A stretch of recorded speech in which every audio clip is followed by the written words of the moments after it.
श्री कृष्ण चैतन्य प्रभु नित्यानंद, श्री अद्वैत गदाधर शिवासादि गौर भक्त वृंद, रूप सनातन भट्ट रघुनाथ, श्री जीव गोपाल भट्ट दास रघुनाथ। एहि छे गोसाई कौरी चरण वंदन, यहाँ हैते विघ्न नाशे अभीष्ट पुराण, अभीष्ट पुराण, अभीष्ट पुराण। हम लोग जीव गोस्वामी पाद के ग्रंथ के चरित्र का चिंतन कर रहे थे। तो हमने पिछले सेशन में उनके वंश के बारे में बहुत विस्तार से तो नहीं, खैर हम लोग रूप सनातन गोस्वामी पाद के चरित्र में उनका पढ़ चुके हैं, क्योंकि he comes from the same family, same clan. तो उनका पढ़ा और उन्होंने किस तरह से उनका बचपन बीता और बचपन से ही ठाकुर जी के प्रति उनकी जैसी रुचि थी और वो कृष्ण बलराम के विग्रहों के साथ ही खेला करते, उनके साथ ही सोया करते, उनके साथ ही उनके रहते। और कृष्ण बलराम ने उन्हें दर्शन भी दिए और फिर वापस पुनः वो गौर और निताई के रूप में एकदम से दर्शन उन्होंने दिए, कृष्ण बलराम और फिर गौर निताई। और गौर महाप्रभु ने उन्हें नित्यानंद के सॉरी नित्यानंद जी के श्री चरणों में डाल दिया कि नित्यानंद अब ये तुम्हें ही समर्पित है, तुम्हें ही इनका ध्यान रखना है। फिर जैसे वो बड़े हुए 17 वर्ष के, तो उन्होंने नवद्वीप में पढ़ने के लिए उन्होंने घर से प्रस्थान किया और नवद्वीप जाकर उन्हें नित्यानंद महाप्रभु नित्यानंद के दर्शन हुए और नित्यानंद प्रभु ने उन्हें स्वयं वो सब स्थलियों के दर्शन कराए। वो पाठशाला, श्रीवास आंगन जहाँ पे वो संकीर्तन करते थे, सब के सब दर्शन कराए।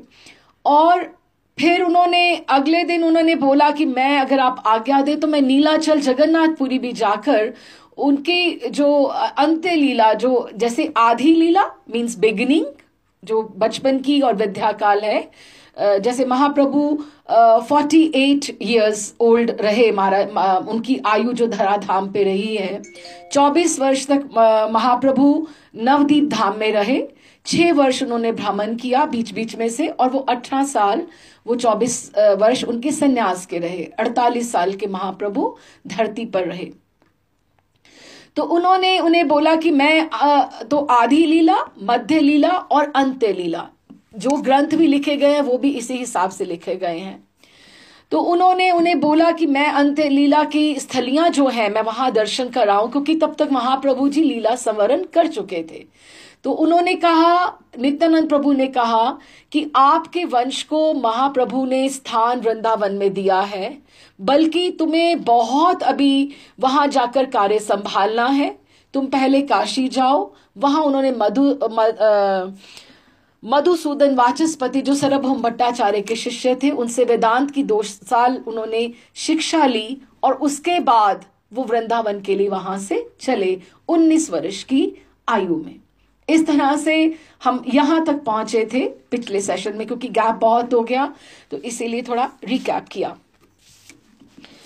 वृंदावन आगमन और दीक्षा, काशी में वेदांत का पाठ समाप्त करने के पश्चात वे वृंदावन चले गए।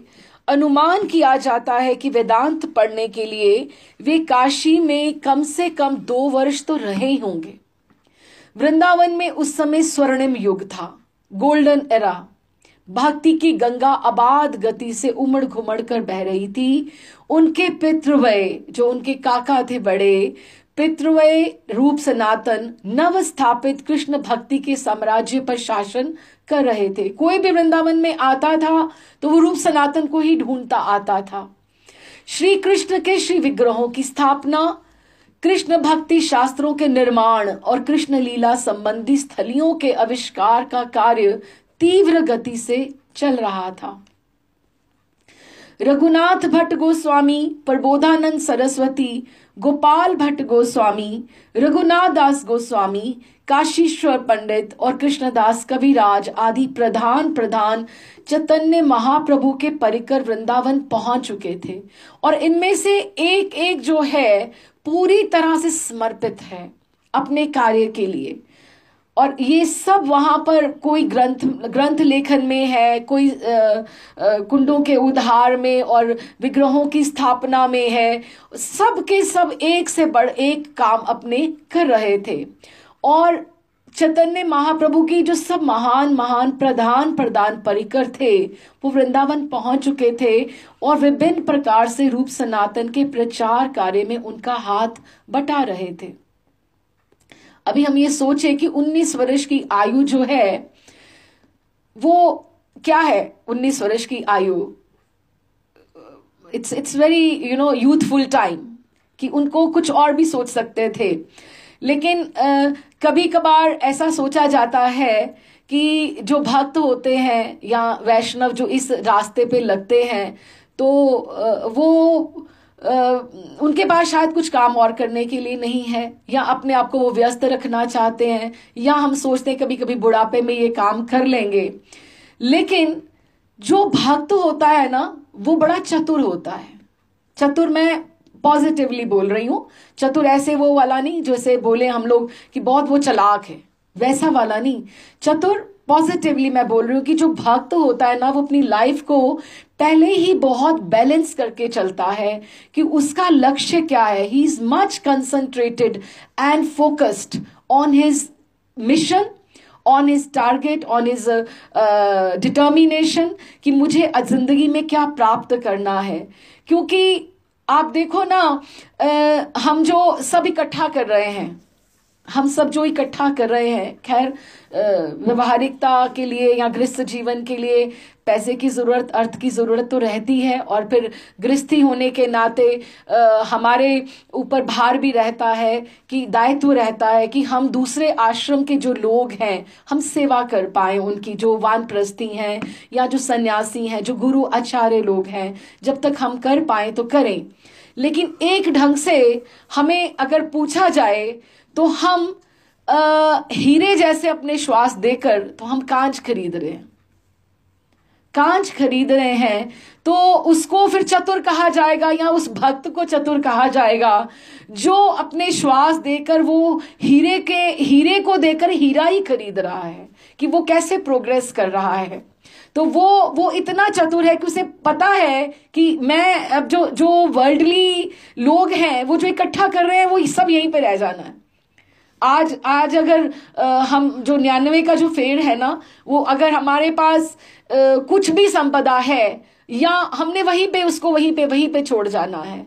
और अभी ये स्थिति जो हमारी हो रही है, आधा घंटा एक आसन में क्या 10 मिनट एक आसन चौकड़ी मारकर बैठना ही मुश्किल हो रहा है, तो हम सोचे कि वृद्ध अवस्था में जाकर भजन हो जाएगा, वेरी डिफिकल्ट, बहुत मुश्किल है। जो शरीर की जो स्थितियां हैं धीरे धीरे डिटीरियोरेट ही होनी है। जो आज जो अपने हाथ के हाथ आप हीरा अपना संभालते जाओ, चतुर बनते जाओ, कि इस तरह से ये नहीं सोचना कि हमारे पास अभी इस समय हमारे पास बहुत सारी और एवेन्यूज भी खुली हैं कि हम वहां भी जा सकते हैं, वहां भी जा सकते हैं, ये भी कर सकते हैं, वो भी कर सकते हैं कि बुढ़ापे में भजन कर लेंगे। जो लोग ये सोचते हैं बुढ़ापे में भजन, अगर एक अभ्यास ना हो तो एक वो स्थिति ऐसी परिपक्व आ जाती है कि उस स्थिति में किसी को समझाना, किसी को संभालना बहुत मुश्किल हो जाता है। अगर किसी को आप बच्चे को भी अगर आपने संस्कार दिए तो वो जागृत हो सकते हैं, लेकिन अगर आप वृद्धावस्था में सोचें कि मैं अभ्यास करना शुरू कर दूंगा या कर दूंगी, it is very very difficult. तो इसीलिए सब भक्तों को थोड़ा थोड़ा चतुर होना चाहिए। This is a very positive thing.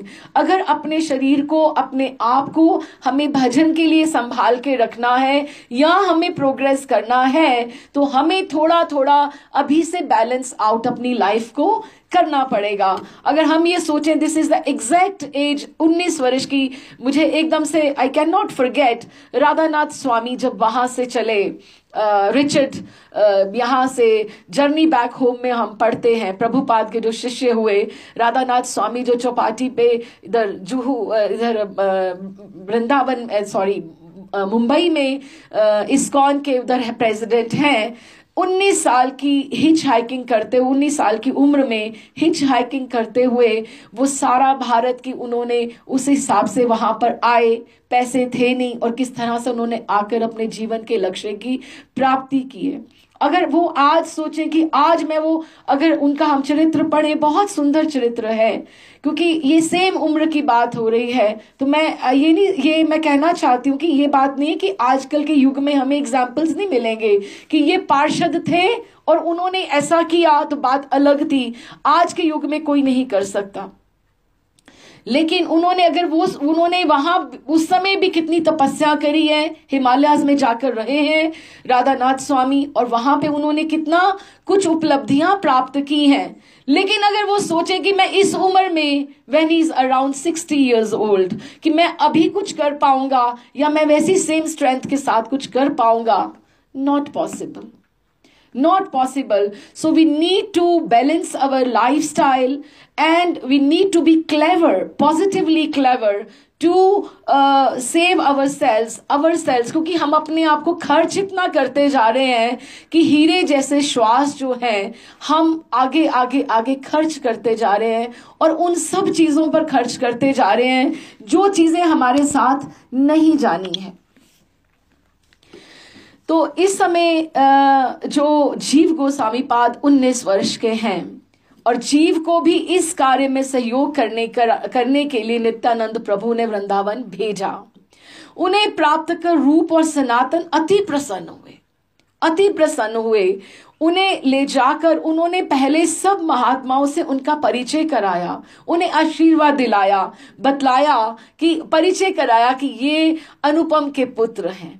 अनुपम जो उनके पिता का नाम है, सबका आशीर्वाद दिलाया। उनकी अवस्था इस समय 19 वर्ष की थी। वे सबसे छोटे और रूप सनातन के भ्रातुष पुत्र होने के कारण सबके लाडले थे। स्नेह भाजन कि सबका स्नेह, जैसे घर में सबसे कोई छोटा हो तो ये गोष्ठी में in the team he is the youngest one, सबसे छोटे हैं तो सबके लाडले। उन्हें अपने रूप, गुण, चरित्र और असाधारण पांडित्य, कृष्ण भजन और वैष्णव सेवा में अदम्य उत्साह के कारण सबको विशेष रूप से प्रभावित करने में देर ना लगी, क्योंकि जिस उम्र में वो आए हैं वृंदावन, उनमें अदम्य उत्साह है। अब 19 वर्ष के बालक में जो उत्साह होगा यूथ में, वो जो बड़े बड़े हो गए हैं अभी वो कार्य तो कर रहे हैं, लेकिन उनमें उतना उत्साह नहीं था। उतना उत्साह क्योंकि स्थिति के हिसाब से, आयु के हिसाब से सब कुछ क्षीण होता जा रहा है। लेकिन छोटे तो है उम्र में, लेकिन उनमें अदम्य उत्साह था इस समय। और सबसे हर काम में, उत्सव हो, अनुष्ठान हो, कुछ भी हो, वो सबसे आगे लीड ले लेते थे। मैं कर लेता हूं, आप मुझे बताइए क्यों। कोई एक भागने दौड़ने वाला कोई ऐसा कोई हो घर में या एक टीम में हो तो वो सब कार्यों में आगे हो जाता है। तो जीव गोस्वामी सबके कामों में, उत्साह में, सबके में अपना योगदान दे रहे थे। और सनातन गोस्वामी के आदेश से रूप गोस्वामी से उन्होंने दीक्षा ली, रूप गोस्वामी पाद से। अब आप ये देखो, किसी को वहां पे ऐसा नहीं है कि मैं बड़ा हूं, सनातन प्रभु बोले नहीं मैं बड़ा भाई हूं तो मैं ही दीक्षा दूंगा या मैं किसी और से दिलाता हूं। नहीं, उन्होंने रूप गोस्वामी से उन्हें दीक्षा दिलाई और उनके पास रहकर उनकी सेवा वो करने लगे कि तुम रूप के पास ही तुम रहा करो।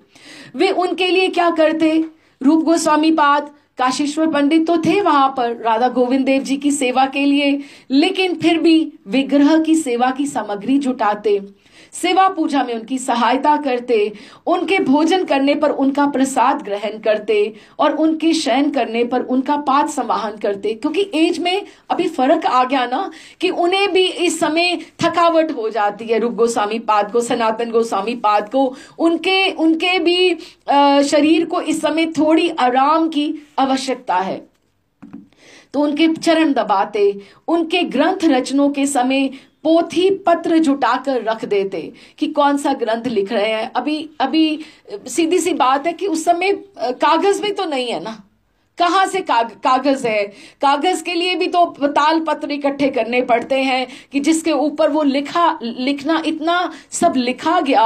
और दिन में कभी ये भी हो सकता है कि कुछ घंटे सेवा में रहे, कुछ घंटे भजन में रहे, तो मूड बना जैसे संध्या में, तो लाइट भी तो नहीं है कि ऐसे सुविधा हो कि लाइट हो तो वो रात को लिख लें। तो कैसे लिखते थे? वो सूखी पत्तियों को जला जला कर इकट्ठा करके उसकी रोशनी में लिखा करते थे। इतना मेहनत। और आप सोचो कि उस समय कोई ऐसा प्रिंटिंग का कोई नहीं जरिया नहीं है, या पत्रों का नहीं है, स्याही के लिए, कलम के लिए कुछ ऐसा नहीं बना है बाय दैट टाइम। और वृंदावन में जो वृंदावन था उस समय बिल्कुल वन था, तो उस समय उनको ये सुविधाएं नहीं मिल रही थी वहां पर। तो वो उनके लिए पोथी पत्र जुटाकर रख देते। पत्र मीन्स पत्ते जुटाकर रख देते, और आवश्यकता होने पर विभिन्न ग्रंथों से आवश्यक श्लोकों को भी खोज कर देते कि उनको कुछ रेफरेंस चाहिए तो फला ग्रंथ से कि ग्रंथ यही उन लोगों का जो था उस समय रूटीन था कि ग्रंथों के बारे में सोचना, लिखना और उन्हीं का मनन करना। और जब जिस प्रकार से आवश्यक होता ग्रंथ रचना में उनकी सहायता करते।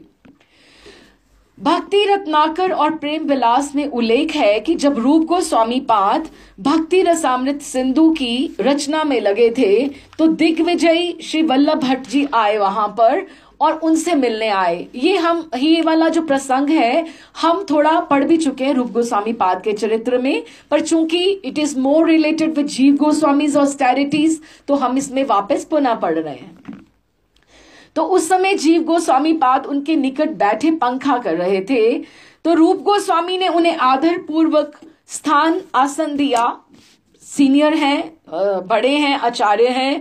कुछ वार्तालाप के पश्चात वल्लभ भट्ट जी ने कहा, आजकल आप क्या लिख रहे हैं? तो उन्होंने भक्ति रसामृत सिंधु के बारे में बताया, तो वो उनके पन्ने उलट पलट कर देखने लगे।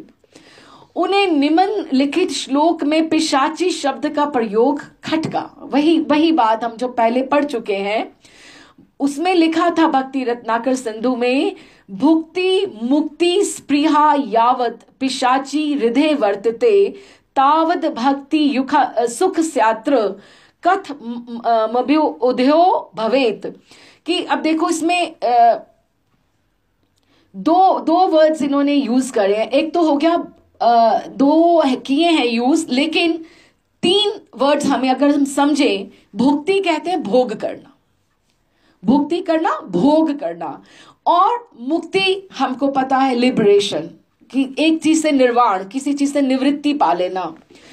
जैसे वो न्यूट्रल में गाड़ी हो गई, उस हिसाब से हमने समझा था कि भुक्ति कि हमें ये चीज भोग के लिए मिल जाए या हमें मुक्ति के लिए मिल जाए, मुक्ति हमारी हो जाए, इसकी स्पृहा इटसेल्फ नहीं, मुक्ति इटसेल्फ नहीं, उसकी जो लालसा भी है वो भक्त के हृदय में एक पिशाची की तरह, उसको अगर ये इच्छा आ जाए तो ये पिशाची की तरह है। जैसे पिशाची होती है, पिशाच कोई आपका पीछा नहीं छोड़ता, वो आपको पीछे के पीछे ट्रैक करता रहता है कि वो आपका माइंड में आपको एग्जॉस्ट कर देगा, सेम सोच आपको।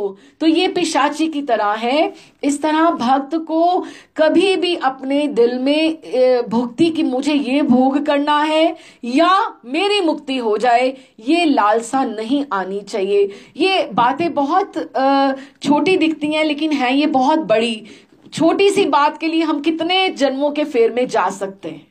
इसीलिए उन्होंने इतनी बात के ऊपर बल दिया है कि ये चीजें जो हैं वो इस तरह से हमें कंट्रोल कर सकती हैं जैसे हम सोच भी नहीं सकते हैं।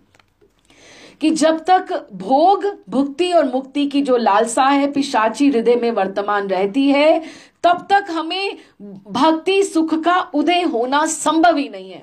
इसको अगर मैं एक और हम लोग समझें महर्षि की, बड़े महर्षि की भाषा में, महर्षि कहते हैं कि जैसे जो जीव है,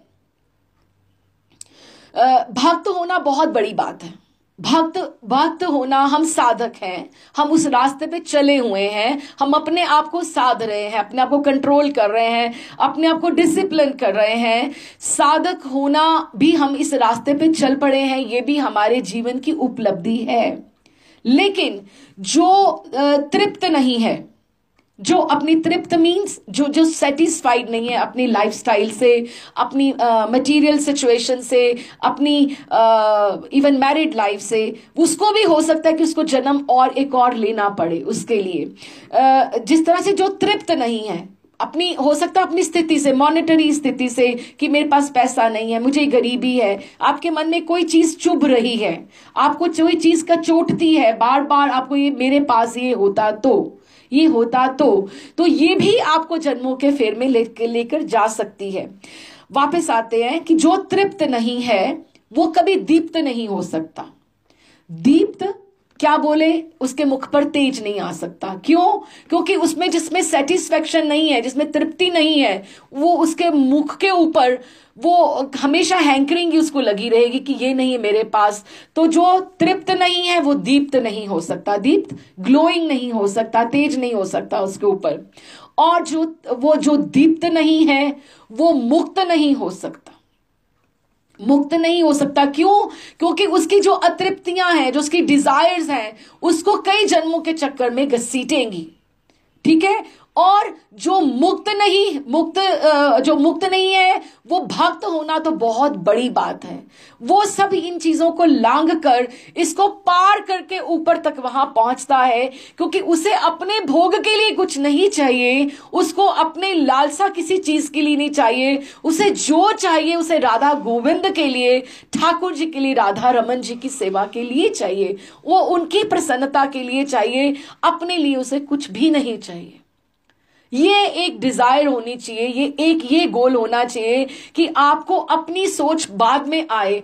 तो इसका अर्थ ये हुआ कि स्वभाव का मार्जन होना बहुत जरूरी है। हम किसी भी, इसीलिए कहा जाता है कि अगर आप छोटे घर में हो तो छोटी प्रॉब्लम्स हैं, बड़े घर में हो तो बड़ी प्रॉब्लम्स हैं, आश्रम में हो तो आप अलग तरह की प्रॉब्लम्स हैं, और आप किसी और स्थिति में हो तो और तरह की प्रॉब्लम्स हैं। जब तक आपका स्वभाव नहीं बदला है, आप किसी मंदिर के बड़े या मठ के आप अध्यक्ष होकर भी आपका फॉल हो सकता है, आपका पतन हो सकता है। इसलिए अपने आप के स्वभाव को धीरे धीरे ठीक करना, स्ट्रीमलाइन करना, ये बहुत जरूरी है। नहीं तो आप वृंदावन तक आप पहुंच भी गए हैं तो भी आपका पतन हो जाएगा। ऑफ कोर्स, पर वृंदावन में प्रियालाल जी पतन नहीं होने देते, वो अपने आप अपने जीवों को संभालते हैं। लेकिन ये लालसाएं जो हैं, हमें इवन जैनिज्म में ये सबसे बड़ी हेडलाइन है, desires are the root cause of all the sufferings. लालसा, भोग की लालसा, अगर आप जैनिज्म अगर आप जानते हैं तो उस पे सबसे बड़ी ये लाइन है, स्लोगन की तरह की, desires are the root cause of all the sufferings. हम, सफरिंग मीन्स ग्रीवियंसेस, हम हर में जन्म में, and if you don't break the cycle of your desires, you are born to come in the cycle of death and birth. आप इसको तोड़ ही नहीं सकते हो। तो इसलिए स्वभाव, अपनी लालसाओं से ऊपर उठना बहुत बहुत आवश्यक है। तो यहां हम भोग की लालसा की बात कर रहे हैं, और भोग के साथ मुक्ति की भी लालसा। मुक्त भी नहीं होना, भक्त कभी नहीं चाहेगा कि मैं मुक्त हो जाऊं। ये पिशाच, उसकी लालसा पिशाची हृदय में वर्तमान रहती है, तब तक भक्ति सुख का उदय नहीं हो सकता। भक्ति क्या होती है, वो क्या नेक्टर है, उसको हम एक्सपीरियंस ही नहीं कर सकते। तो उन्होंने वल्लभ भट्ट जी ने उन्होंने बोला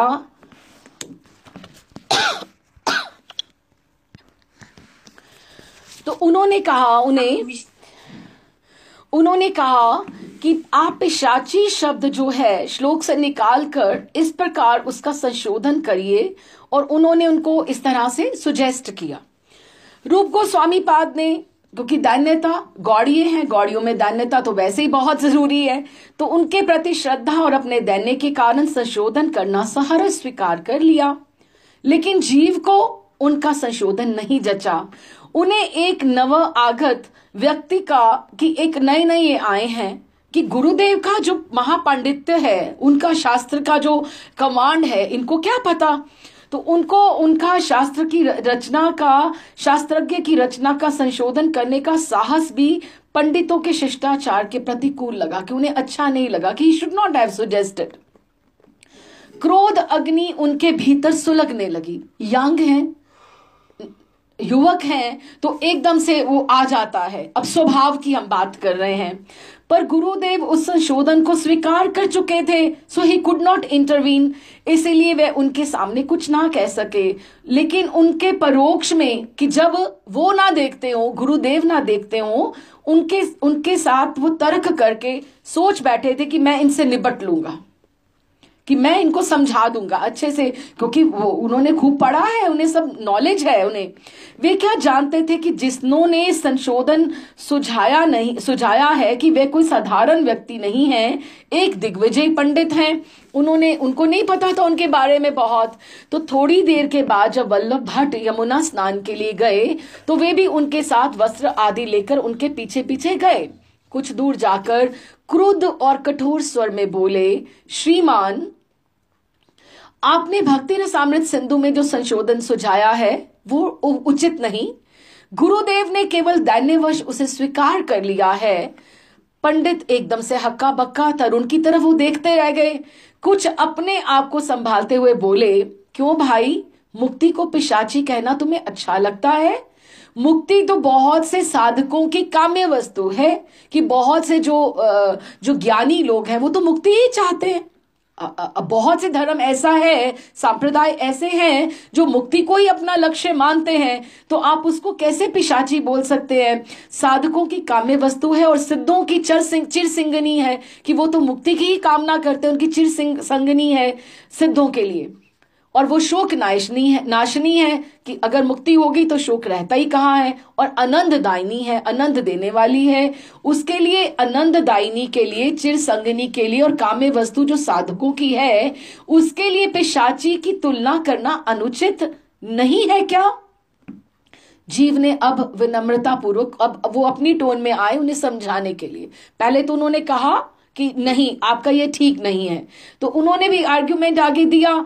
ये विनम्रता पूर्वक कहा, आचार्य आप समझिए, मुक्ति को पिशाची कहना अनुचित हो सकता है, पर उस श्लोक में मुक्ति को पिशाची कहा ही कब गया है? पिशाची कहा गया है एक भक्त के लिए मुक्ति की स्पृहा को, कि मुक्ति की लालसा भी नहीं करना चाहिए। क्यों? क्योंकि अगर उसमें ये लालसा आ गई तो उसका तो ट्रैक ही सारा बदल गया। पूरे जीवन की जो एक बात है वो तो एक ही साइड पर एक ऑफ ट्रैक हो गया ना, वो तो उसका रास्ता ही बदल जाएगा। कि भक्त के हृदय में कोई स्थान नहीं है। यदि वे भक्त के हृदय में प्रवेश कर जाती है तो वो क्या करती है? भक्ति के रस को सुखा देती है। वो भक्ति का जो रस है, उत्साह है, अगर हम सोच लें जी अच्छा जी हम मुक्त हो जाएं, हमें ये सब कुछ नहीं चाहिए, तो फिर भोग भी लगाने की जरूरत नहीं है, लीला चिंतन भी जरूरत नहीं है, ठाकुर जी के माधुर्य चिंतन की भी नहीं है, वृंदावन वास की भी बात नहीं है। तो भक्ति का रस का क्या हो गया? शोषण हो गया, वो शुष्क होता जाएगा। हाँ, तो उन्होंने उसको भक्ति रस का शोषण कर देती है और उसे उसी प्रकार अशांत बना देती है जिस प्रकार पिशाची किसी मनुष्य के भीतर प्रवेश करके उसे अशांत बनाए रखती है। शांत तो केवल कृष्ण भक्त है जो कृष्ण सेवा के अतिरिक्त और कुछ नहीं चाहते। भुक्ति मुक्ति कामी जितने भी हैं वो जो सब वो और तरह के संप्रदाय हैं, लेकिन एक भक्त के लिए लालसा नहीं होनी चाहिए। इस तरह से उन्होंने कहा कि अगर वो पिशाची शब्द का प्रयोग ना करते तो इतनी प्रभावशाली से आप भक्त को अलर्ट नहीं कर सकते कि आप उस रास्ते पे मत जाना। इसीलिए उन्होंने इतना कंट्रोवर्शियल और एडवर्स और नेगेटिव शब्द लिया पिशाची, इसीलिए कहा क्योंकि वो उसको प्रभावशाली ढंग से स्पष्ट करना चाहते थे। जीव आवेश में ये सब कह जा रहे थे, पर आचार्य पाद का ध्यान जमा हुआ था उनके पहले वाक्य पर कि वे उसके परिपेक्ष में वो श्लोक को फिर से परखते हुए मन ही मन कह रहे थे कि ये नवयुवक तो ठीक ही कह रहा है। उन्होंने तो श्लोक में पिशाची मुक्ति किसको स्पृहा कहा गया है, ना कि मुक्ति को। मेरा मन मुक्ति के प्रसंग मात्र में पिशाची के ऊपर ऐसा अटक गया कि स्पृहा की तरफ तो ध्यान ही नहीं गया। तो जीव की बात काटते हुए कहा, हाँ तुम ठीक कहते हो जीव, श्लोक में पिशाची मुक्ति की वासना को ही कहा गया है। भक्तों के लिए उनके सारे आनंद को वो सुखा देती है और मुक्ति की वासना पिशाची के ही समान है। और प्रतिभाधर तरुण पंडित की इतनी उस सूक्ष्म बात को, दृष्टि को वो मन ही मन अप्रिशिएट कर रहे थे, सराहना करते हुए उन्होंने यमुना स्नान किया और स्नान के पश्चात फिर गए रूप गोस्वामी पाद के कुटी के ऊपर और उन्होंने उल्लसित होकर उनसे पूछा कि रूप गोस्वामी जी, ये जो अल्प वयस्क पंडित है, जो छोटा उम्र के जो पंडित हैं आपके पास बैठे थे, वे कौन थे? उनका परिचय प्राप्त करने के उद्देश्य से ही मैं आपके पास वापस लौट कर आया हूं। अल्प वयसे जे छिलेन तोमा पाशे तार परिचय हेतु आइनो ओला से, कि वो बहुत इंटेलिजेंट है, बहुत विद्वान है वो तो। रूप गोस्वामी ने विनम्रता से कहा, वे मेरा ही शिष्य है और भतीजा है, अभी कुछ ही दिन हुए देश से आया है। बहुत बहुत प्रतिभाशाली और होनहार है वे।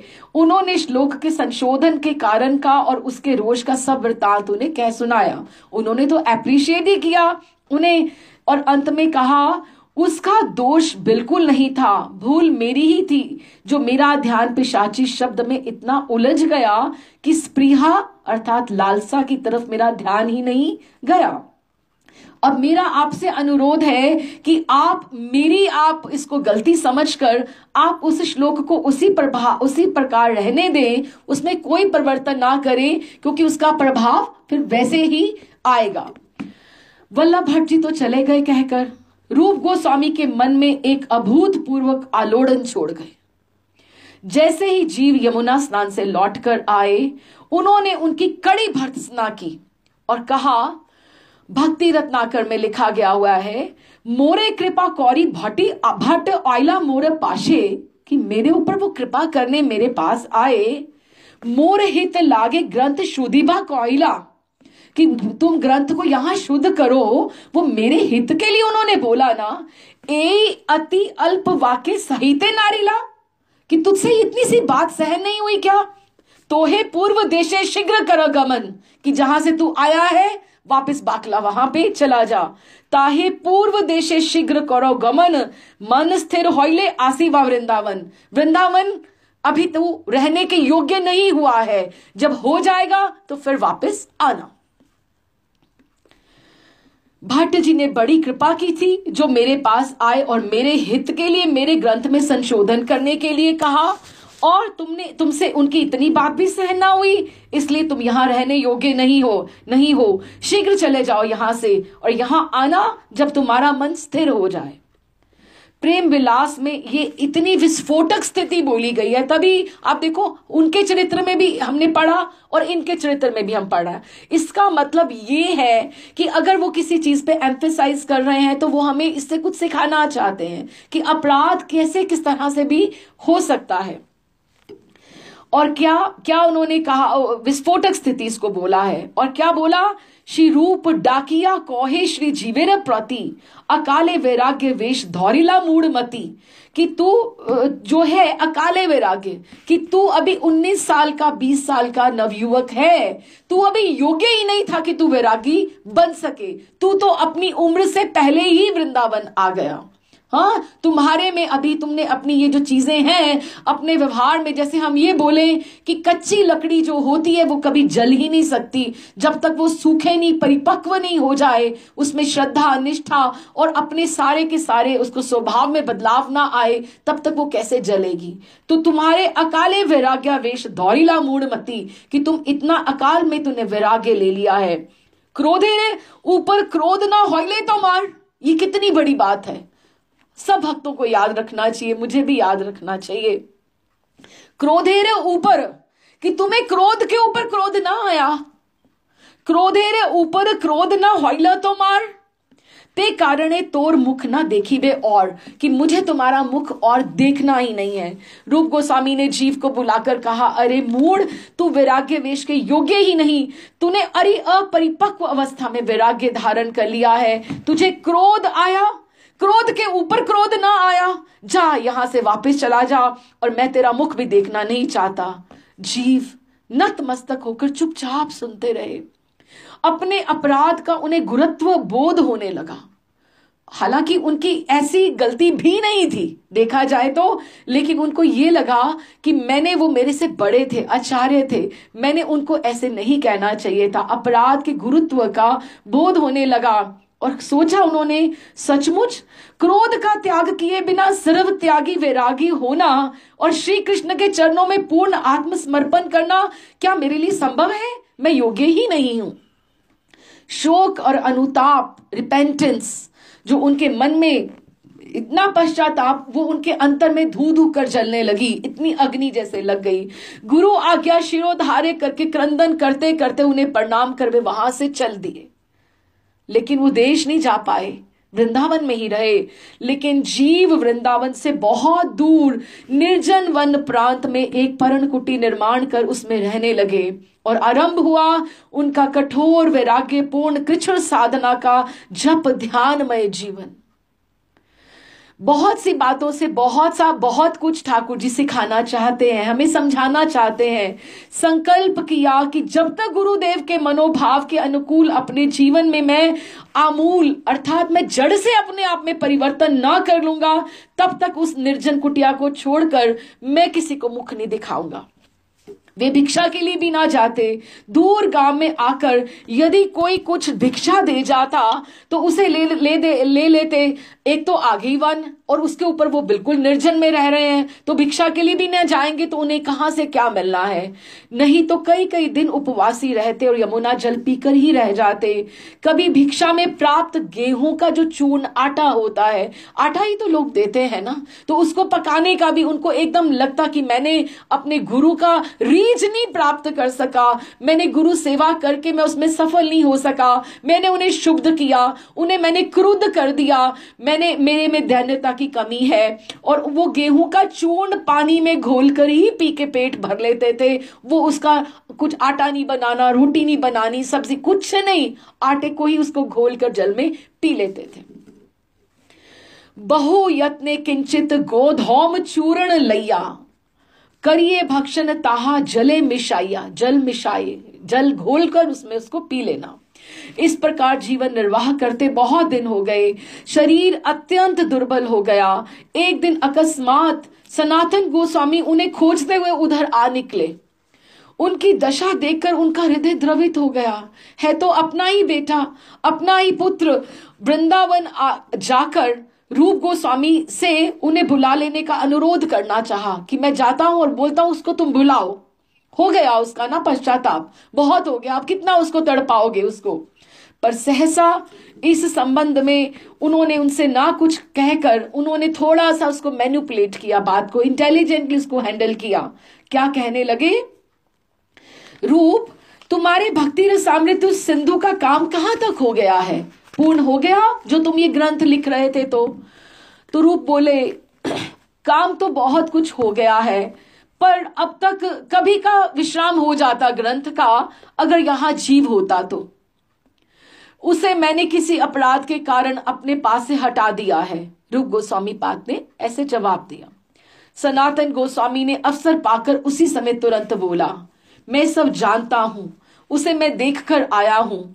अनाहार भूखा रह रहा है, वो अनिद्रा, रात रात भर रोता है, सोता नहीं है, उपवासी है। कठोर तपस्या के कारण उसका शरीर इतना जर्जर हो गया है कि उसकी ओर देखे भी तो मन तुम्हारा रो पड़ेगा कि तुम्हारा वो शिष्य है और तुमने कितना बड़ा क्या अपराध हो गया था कि तुमने उसको इतना दंड दे दिया। बस एक प्राण उसके जाने से रुके हुए हैं कि तुम उसे क्षमा कर दो। बस प्राण ही जाने वाले, और तो कुछ बचा ही नहीं उसके शरीर में। और तुमने आज जन्म महाप्रभु के जो ये शब्द थे, जीवेर दया ना मेरे रुचि, ये सिद्धांत का दुनिया भर के लिए पालन किया और अपने जीव पर तुम्हें दया ना आई। तुमने सब जीवों के ऊपर दया का तुमने करा जीवेर दया, और अपने जीव के ऊपर तुमने उसको अपनी दया से वंचित रखोगे। अभी क्या रूप गोस्वामी को ने अपने गुरुवत ज्येष्ठ भ्राता का इंगित प्राप्त किया कि उनका भी अब हो गया है, पश्चाताप जितना होना था वो भी हो गया है, और इनको भी अनुभव हुआ कि नहीं, मुझे उसको बुलाना चाहिए। जीव को क्षमा करने का उन्होंने निश्चय किया। उसी समय किसी के हाथ पत्र भेजकर उन्हें अपने पास, जैसे उन्होंने सनातन प्रभु ने बोला था, उनको इंगित किया। जीव का प्रायश्चित तो पहले ही हो चुका था, शायद उनके स्वभाव में और विनम्रता की आवश्यकता थी, और दैन्यता की, और कठिन और कठोर तपस्या की, कि हम लोगों को बताने के लिए कि कहाँ अगर हम वहां रहना चाहते हैं, अगर हम एक गौड़ीय संप्रदाय में अगर हम वहां दीक्षित हैं, तो अगर हमें हम छोटी छोटी सी बातों का बुरा मान लेते हैं, हम लोगों को छोटी छोटी बातें चुभ जाती हैं कि हमें उसके में अपना अहंकार, अपना दंभ या किसी चीज में आगे नहीं लेकर आना चाहिए। तो जीव का प्रायश्चित हो चुका था और उनके स्वभाव में मनोवांछित परिवर्तन भी हो चुका था। हाँ, गुरुदेव की करुणा प्राप्त करके उन्होंने नया जीवन लाभ किया। वास्तव में देखा जाए ये सारी घटना प्रभु की प्रेरणा से ही हुई थी, इसमें दोष किसी का भी नहीं था। इसके द्वारा प्रभु को भक्त साधकों को हर प्रकार की कामना वासना, यहाँ तक कि मुक्ति तक की वासना से सावधान करना था।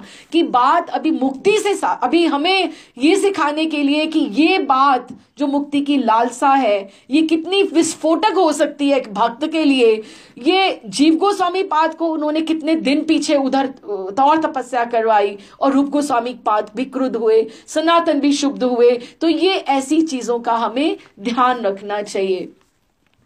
तो उन्हें साथ ही मुक्ति तक की वासना से सावधान करना था। साथ ही वल्लभ भट्ट जी के संशोधन, जीव गोस्वामी के क्रोध और रूप गोस्वामी के शासन तथा भक्तों के कल्याण के लिए एक आदर्श स्थापित करना था। वल्लभ भट्ट से उन्होंने पहले खुद ही भूल करवाई, फिर उससे स्वीकार करा के उनका दैन्यता, उदारता, वो तो बाद में उनकी प्रशंसा ही करने आए थे कि वो छोटी उम्र का नवयुवक तुम्हारे पास कौन है, तो उनका उदार था ना, वो चिड़ तो नहीं गए थे कि उनमें उदारता आई थी।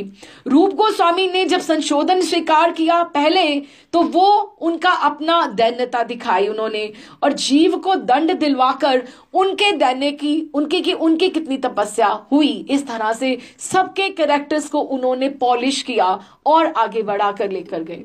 इस संबंध में ये विशेष रूप से उल्लेखनीय है कि जीव गोस्वामी ने भक्ति रसामृत सिंधु की अपनी टीका में उक्त श्लोक की व्याख्या करते समय फिर भी वल्लभा भट्ट के संशोधित पाठकों को भी सराहना की है। साथ में उन्होंने ये भी लिखा है, जो उन्होंने वल्लभ भट्ट जी ने लिखा था, ये भी उनकी जेनरोसिटी है कि एक कलाकार एक दूसरे की प्रशंसा करता है, या एक ऑथर, एक लिखने वाला अगर दूसरे की बात करता है तो इट इज नाइस।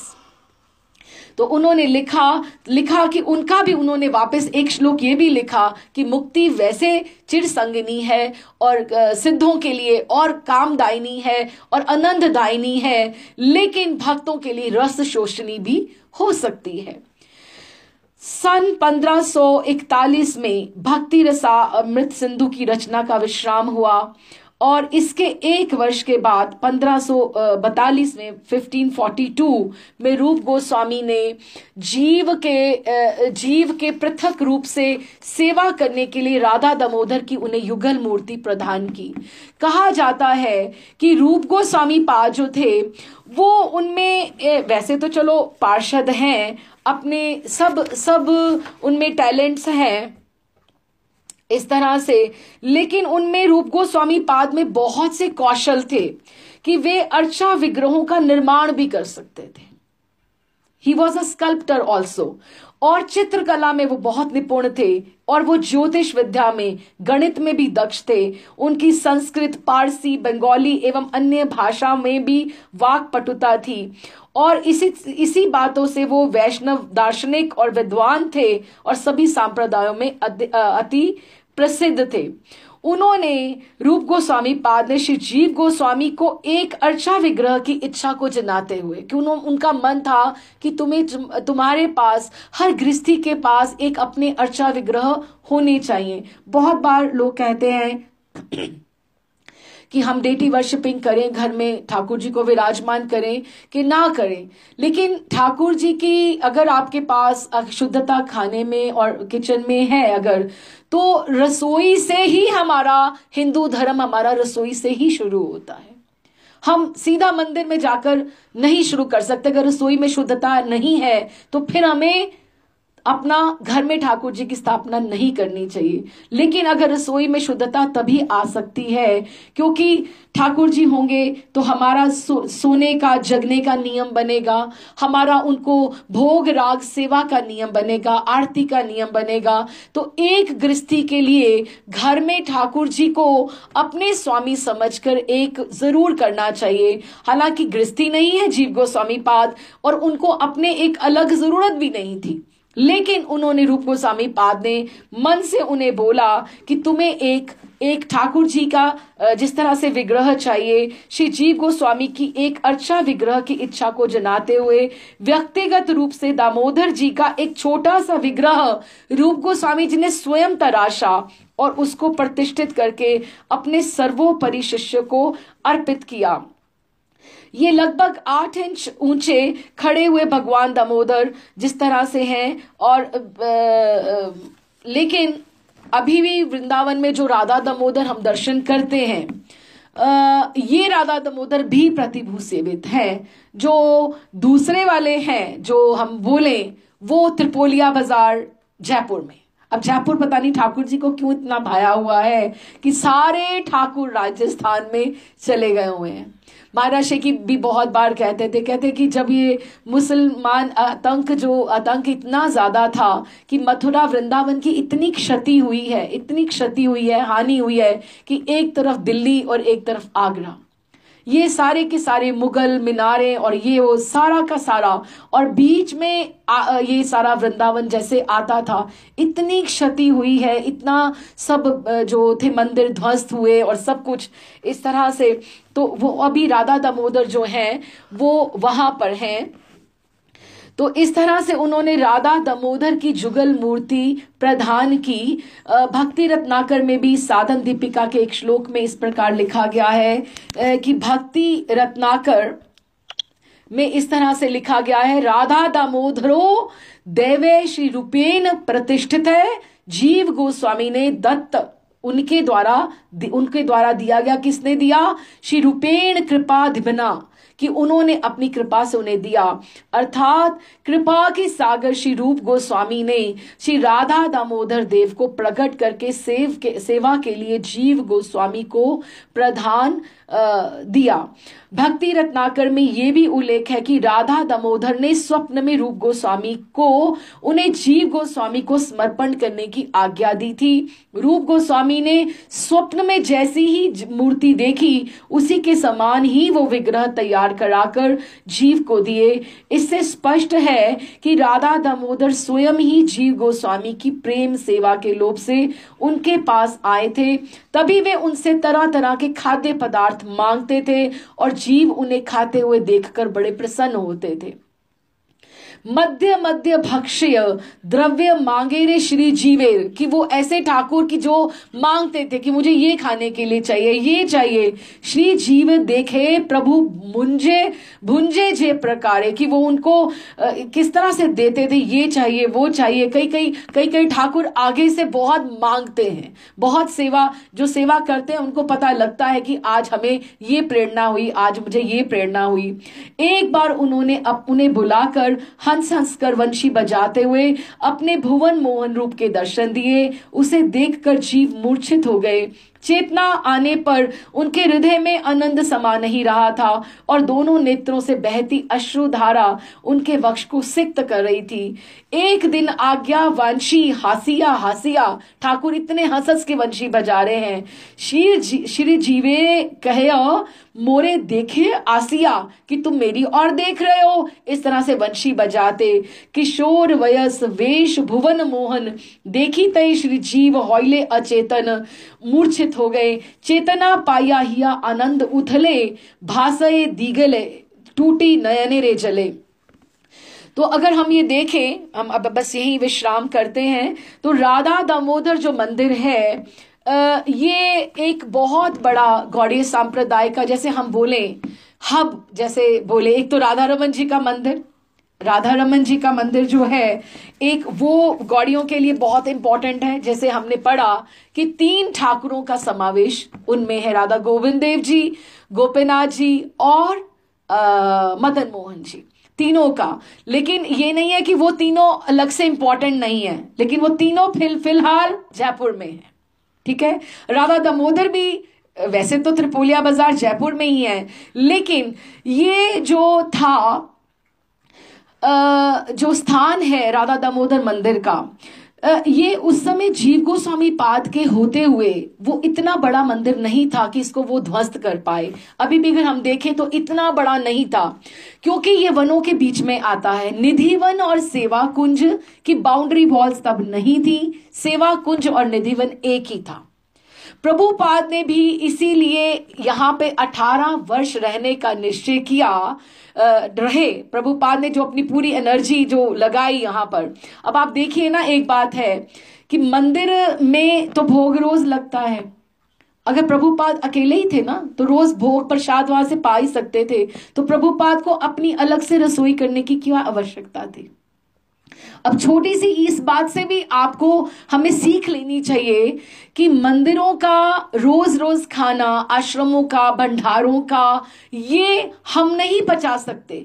अन्न कहाँ से आया है, उसका अर्थ कहाँ से आया है, कौन सी मंशा से कौन सी चीज चढ़ाई गई है, ये इससे सीख मिलती है। प्रभुपाद को अकेले को अपनी रसोई करने की क्या आवश्यकता थी। उनकी रसोई अलग है ना राधा दामोदर मंदिर में, और मंदिर उनका कमरा अलग है, तो अपनी वो रसोई अपनी अलग। तो प्रभुपाद ने लिखा कि 3 किलोमीटर का रेडियस जो है सेवा कुंज और निधि वन से, 3 किलोमीटर का जो रेडियस है वो सिद्ध स्थली है, वो सिद्ध स्थली है। इसीलिए अगर आप देखो बगल की गली में सेवा कुंज है और इधर वाली साइड पर निधि वन है, बीच में राधा दामोदर मंदिर है। तो ये इतनी सिद्ध स्थली थी। इससे और आप देखो 100 से करीब 100 के करीब इसमें समाधियां होंगी, 100 के करीब समाधियां होंगी। वैसे अगर हम सोचें कि कहीं किसी की डेथ हो जाए तो जाना या प्रणाम करना या कुछ, हम आकर स्नान करने की कोशिश करते हैं कि चलो हम स्नान कर लें, अपने को पवित्र। लेकिन ये ऐसे स्थान हैं, समाधियां ऐसे स्थल हैं जहां पर हम सजदे करते करते ना थके और उनकी कृपा की गुहार करते करते ना थके, और हम उसकी परिक्रमा करते करते ना थके, कि इतनी समाधियां हैं। इवन प्रभुपाद जी के गुरु भक्ति सिद्धांत सरस्वती पाद की भी समाधि वहां पर है। और अगली बार में हम राधा दामोदर मंदिर में कैसे किस तरह से है उसका हम थोड़ा सा समझते हुए, और राधा दामोदर मंदिर वहां पर रूप गोस्वामी पाद की भजन कुटीर, क्योंकि वो वृद्ध जब हो गए थे उनके साथ रहते रहे, वहां पर नहीं रह रहे थे राधा गोविंद जी के पास, इसीलिए रूप गोस्वामी पाद की जो भजन कुटीर है राधा दामोदर मंदिर के पास है। और तभी उनकी समाधि भी वहीं पर है। इस तरह से, और जो सनातन गोस्वामी पाद की जो उनको शिला भी दी गई थी, जो गोवर्धन की शिला परिक्रमा के लिए, क्योंकि जीव गोस्वामी पाद उनके उत्तराधिकारी थे। तो वो शिला जब उन्होंने शरीर छोड़ दिया, जब निकुंज में प्रवेश कर गए, तो वो दामोदर शिला भी तो जीव गोस्वामी पाद उन्हें संभाल के अपने पास ले आए ना, अपने मंदिर। रूप गोस्वामी पाद की भजन कुटीर, रूप गोस्वामी पाद की समाधि, राधा दामोदर और शिला तो है ही है।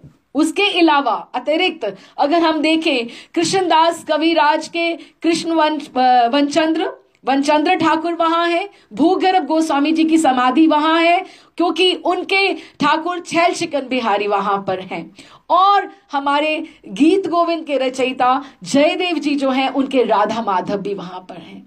तो ये स्थान एक हब की तरह हो गया, ये जैसे एक सेंटर हो गया, एक तो वैसे ही सिद्ध स्थलियों के बीच में, और इसके कितनी महिमा है और इसकी 4 परिक्रमा का कितना महत्व है। हम इससे ही अगला सेशन शुरू करते हुए राधा दामोदर को और जितने विग्रह वहां पर हैं उनको प्रणाम करते हुए आगे जीव गोस्वामी पाद की कथा में फिर आगे बढ़ेंगे। बोल श्री जीव गोस्वामी पाद की जय, बोल श्री राधा दामोदर भगवान की जय।